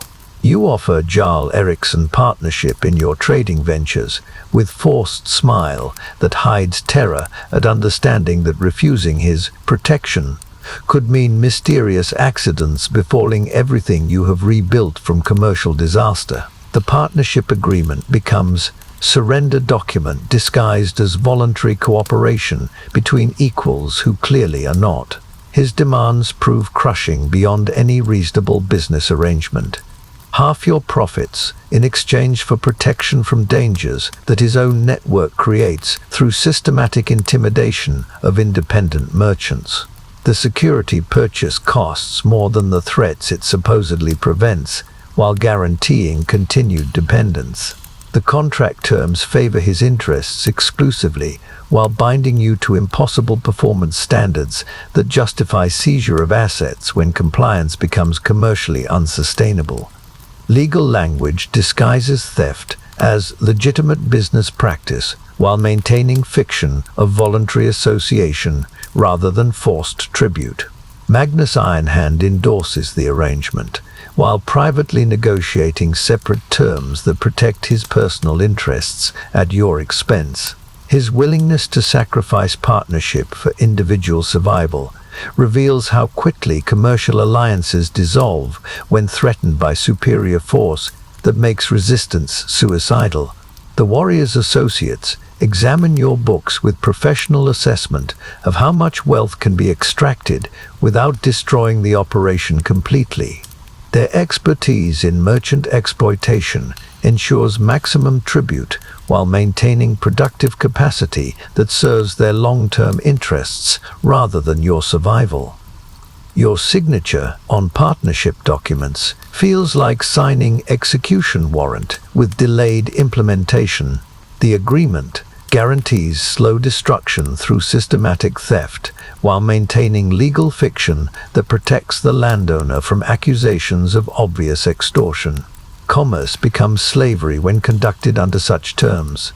The protection offered proves illusory when his enemies immediately mark you as legitimate target for retaliation against the landowner's expanded influence. Security becomes liability when association with powerful protectors invites attack from their equally powerful enemies, seeking vulnerable points for indirect assault. The tribute payments begin immediately, while promised protection remains theoretical until threats materialize that may never come from sources other than the protector's own enemies. Payment precedes service, while benefits remain conditional on circumstances beyond your control or the landowner's direct influence. Your trading operation transforms from independent business into subsidiary of larger commercial network, controlled by violence rather than market forces. Autonomy disappears, while responsibilities increase through obligations that serve feudal hierarchy rather than merchant prosperity or even basic survival. The Devil's Bargain offers survival at the cost of everything that made success worthwhile, while ensuring that escape becomes impossible once tribute payments begin. Protection rackets create permanent dependence that enriches predators while impoverishing victims who mistake extortion for legitimate security services.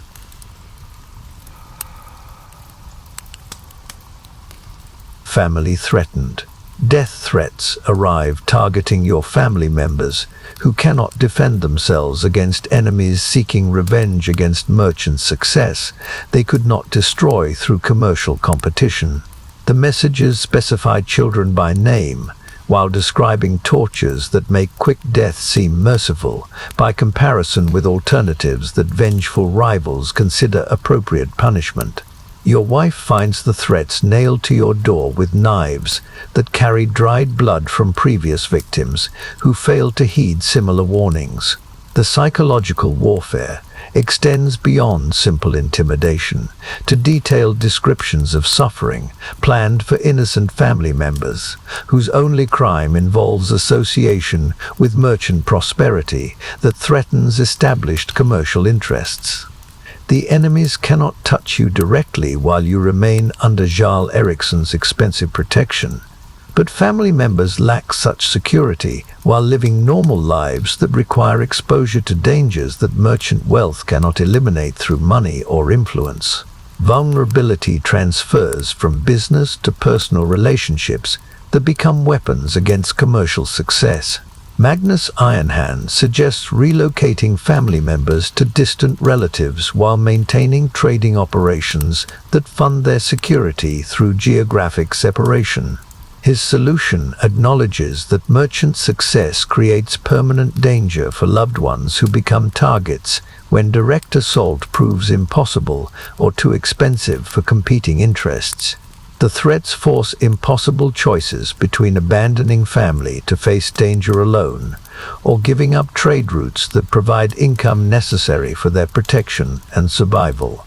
Either option serves enemy interests while demonstrating how personal relationships become liabilities when commercial success attracts systematic retaliation from multiple sources.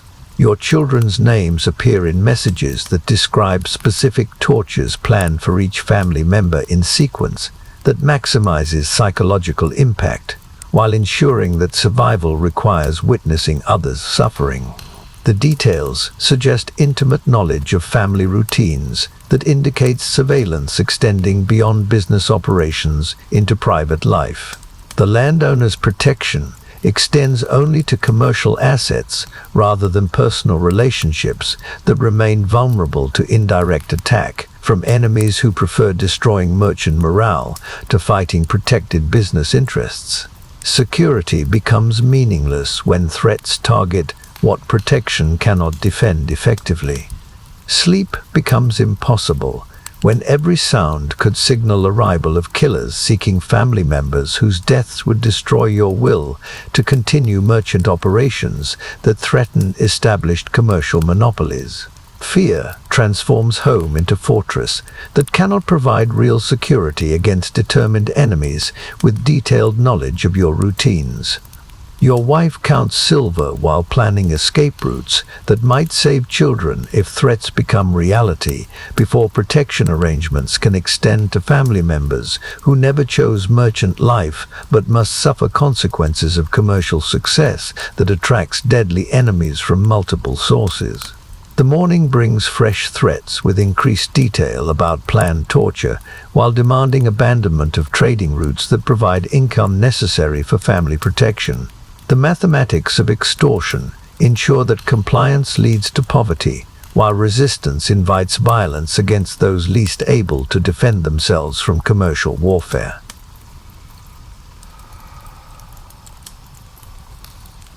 The Chieftain's Honor. The great chieftain, Thorvald Skullsplitter, arrives at your trading post with a retinue that commands silence from every person within sight of his banners. His casual examination of your finest ship reveals the predatory assessment of someone who takes what he desires while calling theft an honor bestowed upon worthy subjects. Royal authority becomes personal enrichment through legal fiction. His demand for your vessel comes wrapped in flowery language about requiring suitable transport for crucial negotiations that serve the realm's interests. The commandeering represents legal theft disguised as patriotic service, while offering no compensation beyond the theoretical honor of serving chieftain needs that coincidentally align with personal desires for expensive transportation. Your ship represents months of trading profits invested in reliable transportation that enables the cargo capacity needed for profitable voyages.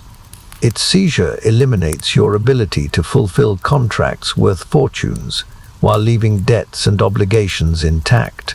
The chieftain's honor becomes your commercial destruction through legally sanctioned robbery. Magnus Ironhand observes the commandeering with calculation that reveals his willingness to abandon partnership if accommodation with ultimate authority offers better survival prospects than continued association with doomed commercial ventures. Political pressure dissolves business relationships when resistance becomes suicidal rather than heroic. The chieftain's casual manner during the theft demonstrates how absolute power operates beyond normal legal constraints that govern ordinary citizens. His authority legitimizes taking whatever serves his interests, while maintaining fiction of legitimate governance, rather than systematic exploitation of subjects who cannot resist superior force.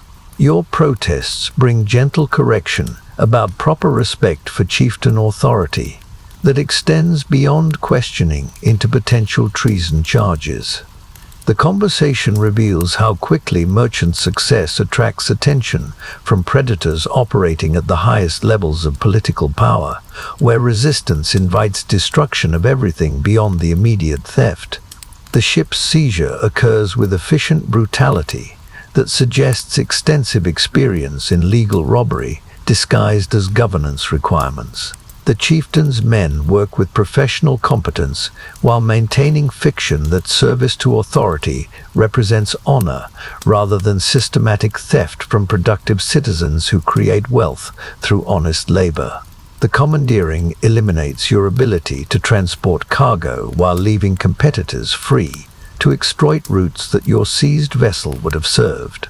Commercial warfare reaches the political level where chieftains choose winners and losers through selective theft disguised as patriotic duty or royal prerogative. You watch your finest ship disappear into the chieftain's fleet, while understanding that merchant prosperity attracts predation from every level of society, including the apex of political authority, where legal systems serve personal enrichment rather than protecting productive commerce from systematic exploitation. The theoretical honor of serving chieftain needs provides no compensation for commercial losses that threaten survival while enriching those who prefer theft to honest achievement. Your ship becomes another trophy in the collection of someone who commands rather than earns while calling robbery service to the realm.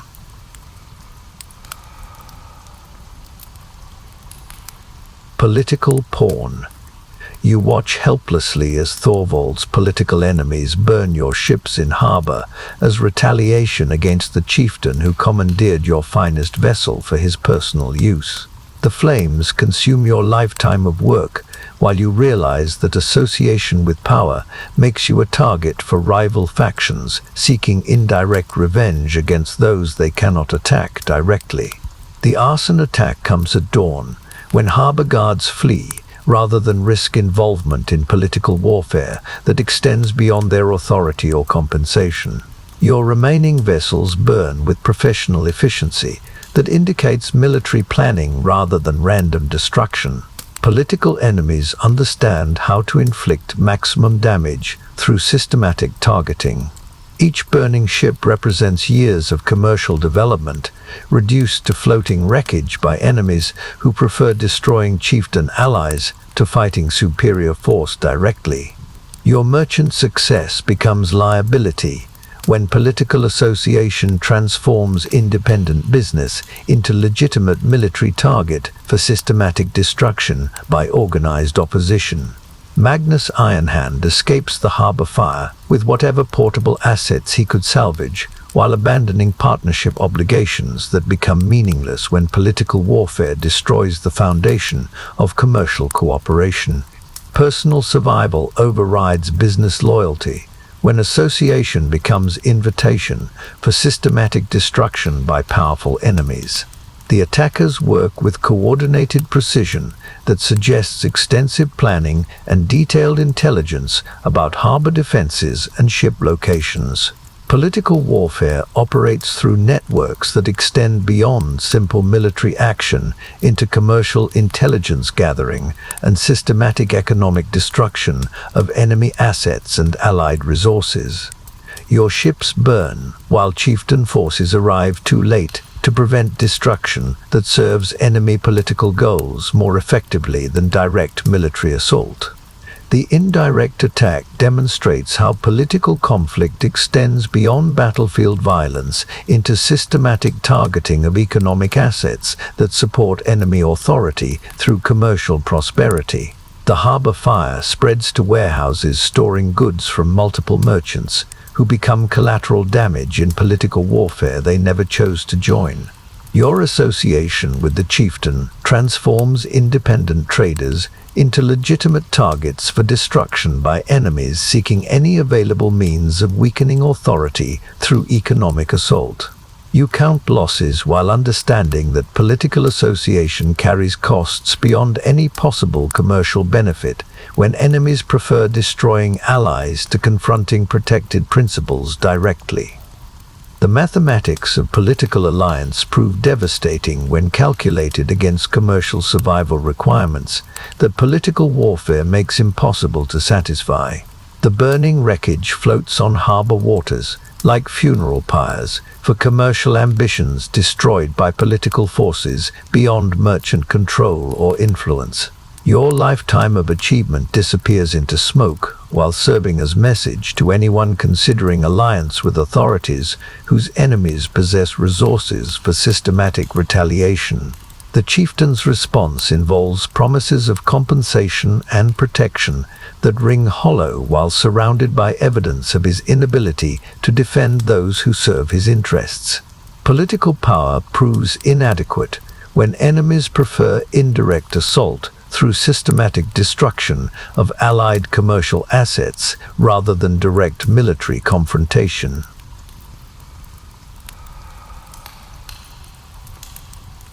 Slavery's temptation. Facing complete ruin after losing ships to political warfare and cargo to systematic theft, you consider selling yourself back into slavery to pay debts that exceed any possible earning capacity through legitimate commerce. The ultimate irony unfolds as your climb to wealth has made failure more devastating than if you had never attempted to rise above thrall status. The debt collectors arrive with legal documents that specify personal liability for commercial obligations that survive the destruction of assets used as collateral. Your prosperity created financial responsibilities that remain intact, while the means of payment disappear through systematic theft disguised as taxation, protection, and political necessity. Magnus Ironhand suggests that voluntary bondage offers better terms than forced servitude when creditors seize debtors for systematic exploitation through legal slavery that provides no protection from abuse while extracting maximum labor value. His practical assessment reveals how commercial failure transforms free men into property through debt mechanisms designed to ensure permanent servitude. The slave markets offer immediate payment for long-term labor contracts that could satisfy current debts while guaranteeing future suffering under masters who prefer purchasing desperate merchants to training unskilled workers. Your commercial knowledge commands premium prices from buyers seeking educated slaves capable of managing complex operations. Your wife refuses to consider family separation that voluntary slavery would require, while children face futures as debt slaves inherited from parents whose commercial ambitions created obligations beyond any possible satisfaction through honest labor. The family destruction extends across generations when debt creates permanent bondage for innocent descendants. The alternative involves debtor's prison, where conditions resemble slavery without providing compensation that voluntary bondage offers through negotiated terms. Legal imprisonment for debt transforms free citizens into unpaid laborers, while maintaining fiction of justice rather than systematic exploitation of commercial failure through designed poverty. Your commercial knowledge makes slavery attractive to potential masters who understand that educated slaves provide better value than common laborers, while former merchants bring network connections that serve new owners' interests. The irony compounds as success qualifies you for better slavery terms than failure ever offered thralls. The debt amounts exceed any possible earnings through legitimate commerce, while growing daily through interest charges that ensure permanent obligation regardless of payment efforts. The mathematics of commercial debt create permanent servitude for anyone who accepts responsibility for obligations designed to exceed human earning capacity. You calculate whether voluntary slavery offers better survival prospects than continued freedom that guarantees permanent debt and eventual forced bondage under worse conditions. The choice becomes timing rather than outcome when commercial failure creates obligations that no amount of honest labor can ever satisfy completely. The morning brings fresh debt notices, while you contemplate signing papers that would transform merchant ambitions into permanent bondage designed to serve others' prosperity through your systematic exploitation. The climb toward wealth becomes descent into slavery when commercial risks exceed survival capacity.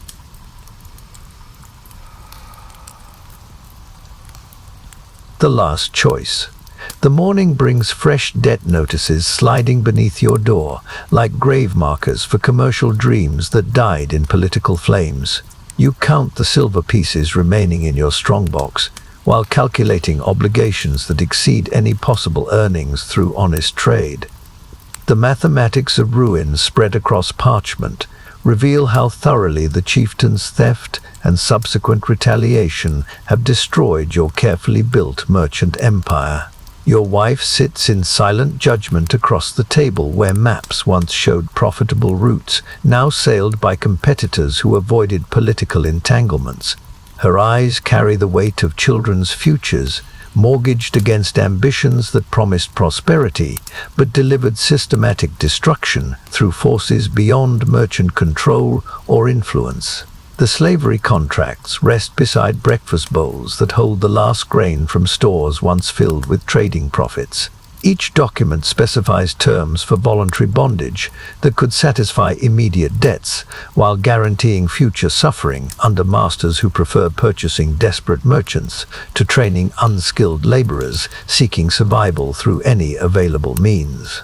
Magnus Ironhand's final letter explains his departure for Byzantine markets, where political warfare doesn't destroy commercial partnerships through systematic targeting of allied assets.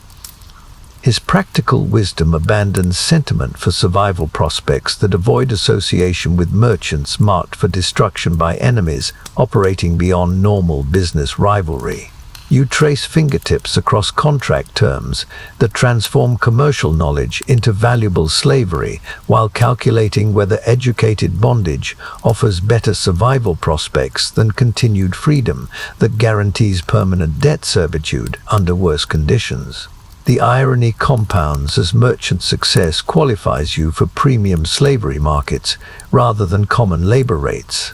The children's laughter echoes from the courtyard, where they play games ignorant of parental calculations about family separation that voluntary slavery contracts require for debt satisfaction. Their innocent joy contrasts sharply with adult mathematics that reduce human relationships to financial obligations demanding immediate resolution. Your commercial experience commands respect from potential masters who understand that educated slaves provide better value than common laborers, while former merchants bring network connections serving new owners' interests. The twisted appreciation for knowledge that once promised freedom now guarantees more comfortable chains for systematic exploitation. The debt collectors arrive at midday with legal documents specifying personal liability for commercial obligations that survive asset destruction through political warfare. Their patient explanation of debtors' prison conditions reveals how legal systems transform free citizens into unpaid laborers while maintaining fiction of justice rather than systematic exploitation. The afternoon brings final calculations comparing voluntary slavery terms against inevitable forced bondage when debt obligations exceed any possible satisfaction through legitimate commerce. The choice becomes timing rather than outcome, when commercial failure creates permanent servitude regardless of immediate decisions about survival strategy. You stare at parchment contracts while listening for footsteps that could belong to creditors demanding immediate payment, or enemies seeking to complete your destruction through personal violence that follows commercial ruin.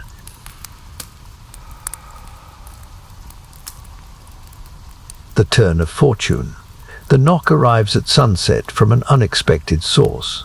Olaf the Skald stands at your door, carrying news that transforms desperation into opportunity through information worth more than silver when properly applied to commercial advantage. His weather-beaten face carries urgency that suggests profitable secrets for those clever enough to recognize value disguised as rumor. The Byzantine merchant fleet lies disabled by storms off the East Fjords, with cargo holds full of silk and spices worth fortunes to anyone capable of organizing rescue operations before competing traders discover the opportunity. Their desperate captain offers partnership terms that could restore your commercial empire through salvage rights and grateful trading relationships. Your remaining ship rests anchored in the harbor where political enemies burned your fleet, the sole survivor of systematic destruction, now representing salvation rather than reminder of commercial failure.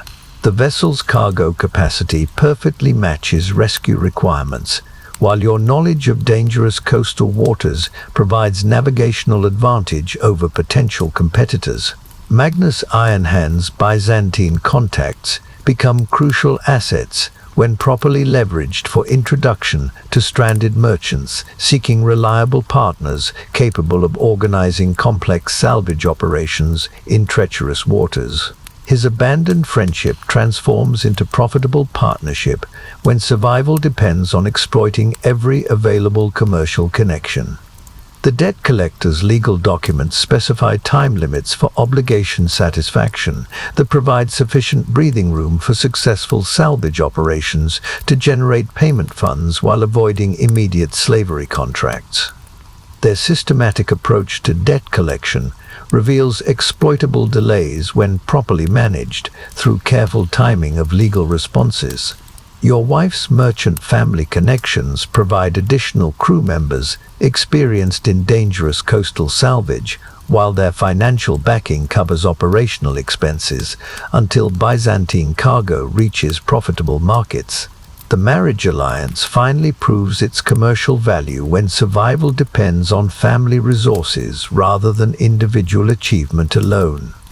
The children's innocent questions about sailing adventures reveal how commercial disaster transforms into family opportunity when everyone contributes skills toward common survival goals.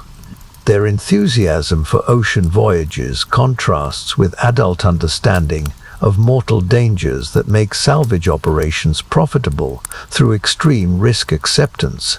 The slavery contracts remain on your table as insurance against failure, while salvage preparations advance toward departure deadlines imposed by weather windows and competing trader movements. The voluntary bondage option provides security backup when commercial gambling requires total commitment despite potential consequences. Your commercial knowledge enables precise calculation of salvage operation requirements from crew wages to provision costs, while Byzantine cargo values justify extreme risks through profit margins that could restore merchant empire foundations. The mathematical precision that once tracked routine trades now calculates survival probabilities through desperate ventures. The harbor master's corruption demands tribute for departure permits, while customs officials require advance payment for import licenses that legitimize salvage cargo when successfully recovered. The systematic exploitation continues, even during desperate rescue attempts that could save your commercial future from political destruction.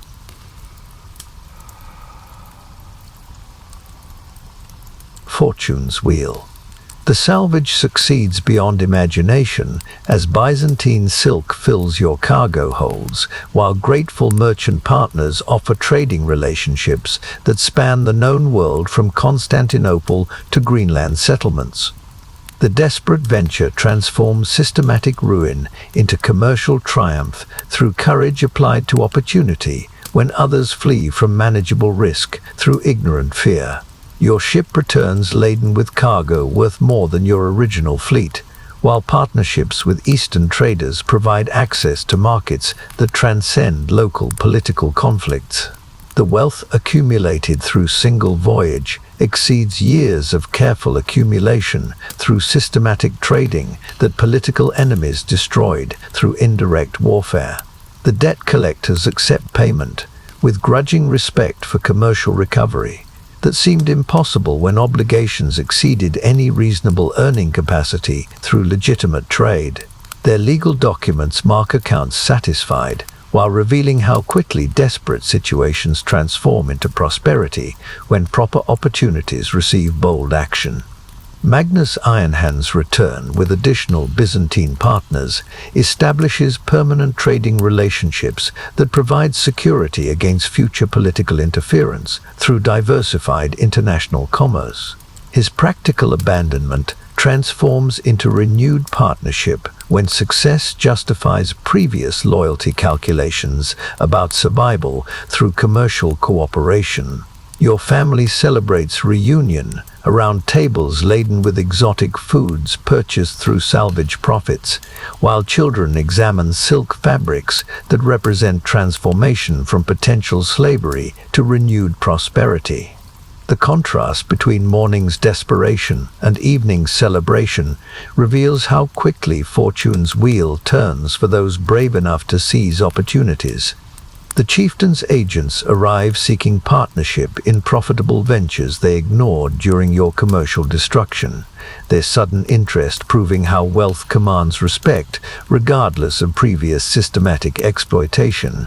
Political enemies become potential allies when profit margins exceed personal animosity towards successful merchants.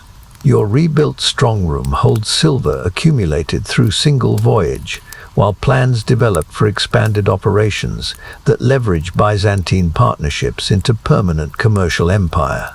The treasure represents freedom from debt servitude, while enabling investment in ventures that transcend local political interference through international scope. The slavery contracts burn in your fireplace as symbols of desperation overcome through bold action when conventional solutions offered only systematic exploitation.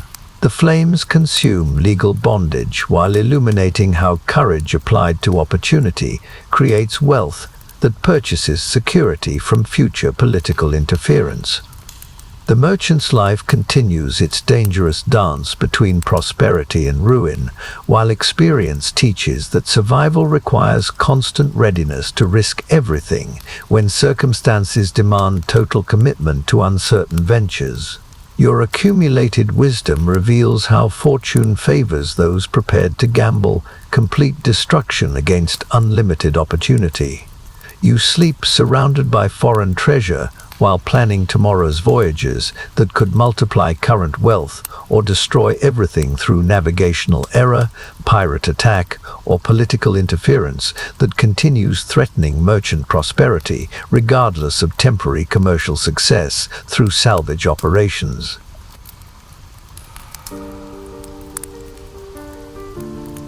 Congratulations, brave survivor.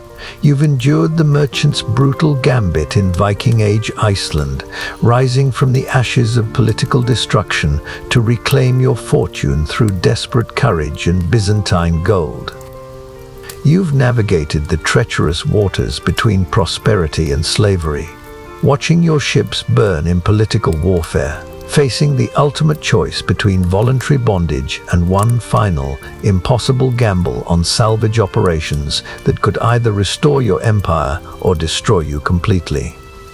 Through 30 days of merchant's hell, you've learned that wealth in the Viking world makes you a target for every enemy, from pirates to chieftains, where success attracts predators and failure means chains. But your journey through Iceland's brutal hierarchy has only begun. In Episode 4, The Warrior's Honor, you'll ascend to become a powerful landowner commanding hall and hearth, sworn warriors at your side, and enemies declaring blood feuds that span generations. Feel the weight of mail on your shoulders, taste the iron of battle, and discover that honor without wisdom can destroy everything you fought to build: your family, your followers, and your very soul. From the merchant's calculated risks, you'll face the warrior's honor-bound choices, where every victory creates new enemies, and every decision could lead to glorious triumph or catastrophic ruin. If you're ready to continue this epic survival saga, give this episode a like to help others discover this immersive journey. Subscribe to join the growing community of Viking Age survivors, and hit that notification bell so you never miss a chapter of this brutal climb through Iceland's unforgiving social ladder.